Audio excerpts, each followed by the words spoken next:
Friend, welcome to our channel study with Pratibha ma'am. आप देख रहे हैं भारतीय राज्य व्यवस्था के कुछ इंपॉर्टेंट पॉइंट जो कि एक जगह एक स्थान पे एक ही वीडियो में आपको मिल जाते हैं। Let start our video. संविधान की 7वीं अनुसूची में विधायी शक्तियों के विभाजन की योजना संघ राज्य क्षेत्रों को लागू नहीं होती। 7वीं अनुसूची में जो जो विधायी शक्तियाँ हैं उनके विभाजन की योजना संघ राज्य क्षेत्रों में लागू नहीं होती। नेक्स्ट पॉइंट है, राष्ट्रपति प्रत्येक 5वें वर्ष वित्त आयोग का गठन कर सकते हैं। प्रत्येक 5वें वर्ष राष्ट्रपति क्या कर सकते हैं? वित्त आयोग का गठन कर सकते हैं। यहाँ से कि कितने आयोग 5वें वर्ष पर कौन गठन कर सकता है? राष्ट्रपति कर सकते हैं। पहले वित्त आयोग का गठन 1951 में किया गया था। ये भी पॉइंट है, पहले वित्त आयोग का गठन कब किया गया था? 1951 में किया गया था। नेक्स्ट देखते हैं, भारतीय संविधान के प्रवर्तन के बाद सबसे पहले राष्ट्रपति शासन पेप्सू, जो अब पंजाब के नाम से जाना जाता है, लागू किया गया था। भारतीय संविधान के प्रवर्तन के बाद सबसे पहले राष्ट्रपति शासन किस राज्य पर लागू हो गया था? तो पेप्सू पर, जो अब पंजाब के नाम से जाना जाता है। नेक्स्ट पॉइंट देखते हैं, उच्च न्यायालयों के न्यायाधीशों की नियुक्ति राष्ट्रपति द्वारा की जाती है। यानी कि उच्च न्यायालय के न्यायाधीश की नियुक्ति कौन करता है? तो राष्ट्रपति करता है। नेक्स्ट पॉइंट है, उच्च न्यायालय का न्यायाधीश 62 वर्ष की आयु तक अपने पद पर रहता है। 62 वर्ष की आयु तक राष्ट्रपति उच्च न्यायालय का न्यायाधीश अपने पद पर रहता है और इसकी नियुक्ति कौन करता है? राष्ट्रपति करते हैं। उच्च न्यायालय का न्यायाधीश अपना त्यागपत्र राष्ट्रपति को देता है। ये पॉइंट है। नेक्स्ट पॉइंट है, यदि किसी उच्च न्यायालय के न्यायाधीश की आयु के बारे में कोई व्यक्ति प्रश्न उपस्थित करता है तो राष्ट्रपति जो है भारत के मुख्य न्यायमूर्ति से परामर्श के पश्चात उच्च न्यायालय के न्यायाधीश की आयु अवधारित करते हैं। नेक्स्ट पॉइंट है, भारत की 7वीं अनुसूची में 1 से लेकर 99 विषय हैं जिस पर संसद को विधि बनाने की अनन्य शक्ति है। नेक्स्ट पॉइंट है, संविधान की 7वीं अनुसूची की सूची 2 में 61 विषय हैं जिस पर विधान बनाने की अनन्य शक्ति राज्य विधानमंडल को है।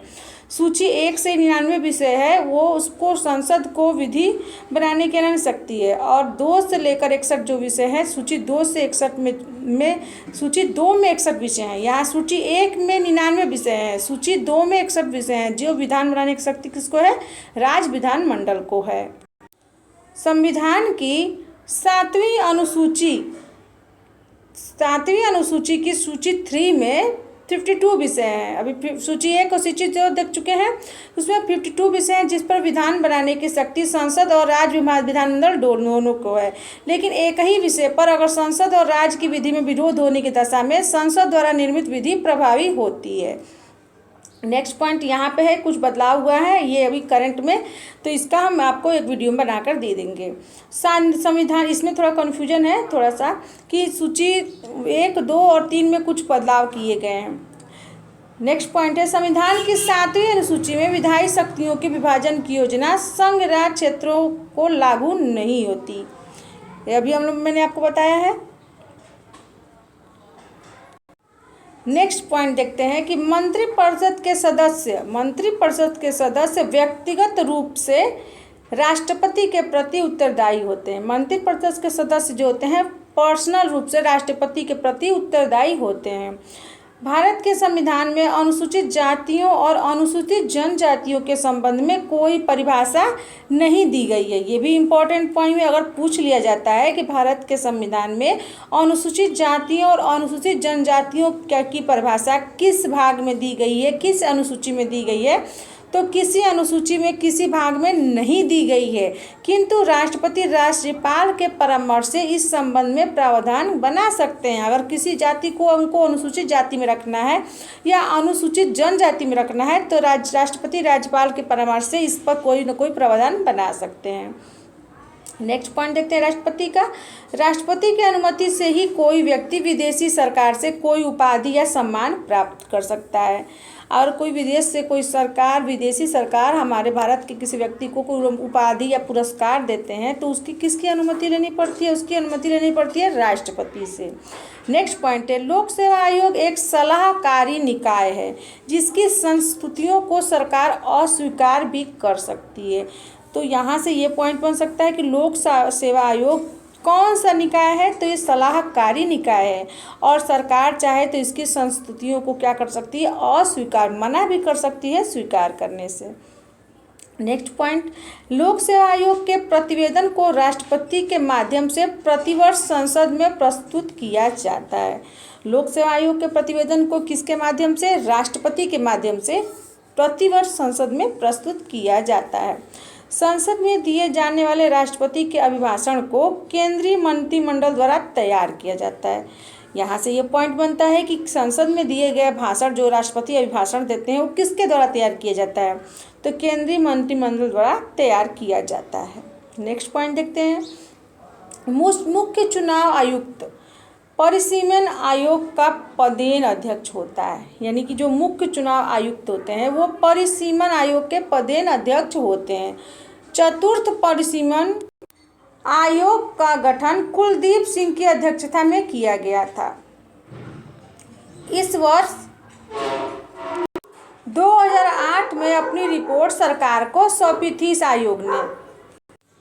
नेक्स्ट पॉइंट है, निर्वाचन संबंधी अपराध के दोषी पाए गए व्यक्ति को निर्वाचन आयोग द्वारा एक निश्चित समय सीमा तक अथवा जीवन भर के लिए निर्वाचन के अयोग्य घोषित किया जा सकता है। अगला पॉइंट देखते हैं, लोकसभा सदस्यों के प्रश्नों को स्वीकार करना, नियमित करना अथवा नियम विरुद्ध घोषित करना, ये लोकसभा अध्यक्ष के कार्य हैं। नेक्स्ट पॉइंट है, लोकसभा अध्यक्ष संसद और राष्ट्रपति के मध्य एक प्रमुख माध्यम के रूप में कार्य करता है।